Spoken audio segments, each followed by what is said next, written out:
my name is Jimmy, and this is my NG tube video.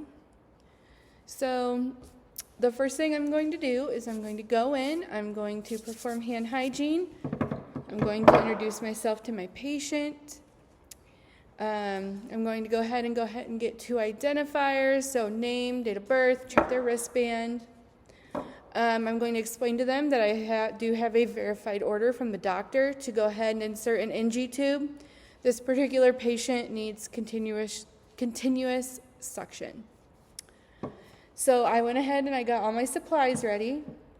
So I'm going to go ahead and put my gloves on.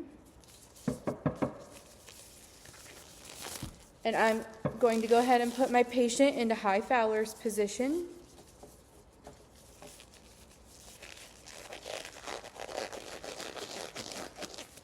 Sorry, I think I have 2 different size gloves. And then I'm going to go ahead and check my patient's nares.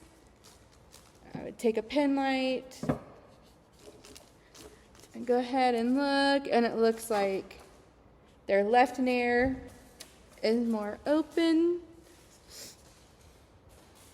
along with having them hold their nose and breathe. So we've chosen the left nair. I do have my tube here, so we're going to go ahead and measure it.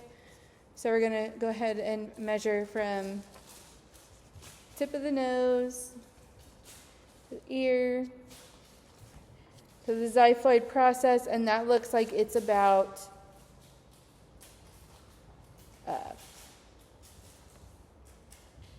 53. On a real person, it would be 53 inches.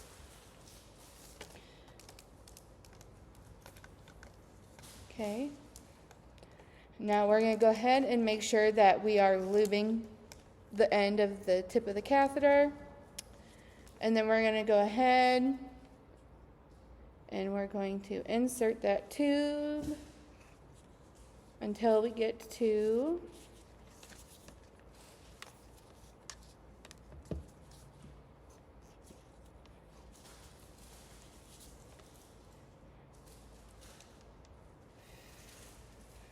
.53 inches.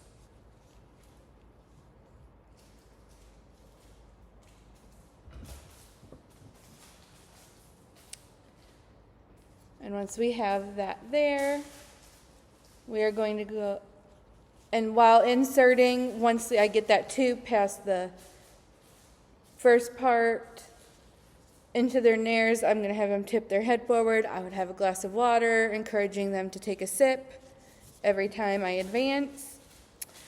Once it's in, we're going to go ahead and aspirate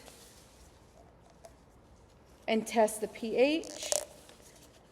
So we want about 30 milliliters out. We're going to aspirate. We're going to put it in our cup. Go ahead and pH test it.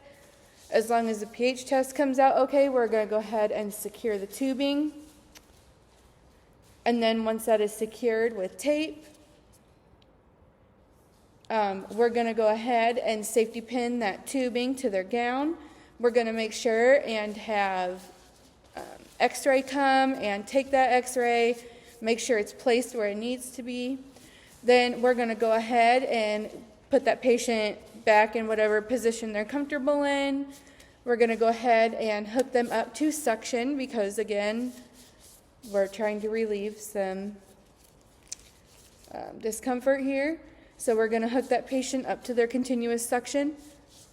And then we're going to go ahead and perform our hand hygiene and clean up our mess.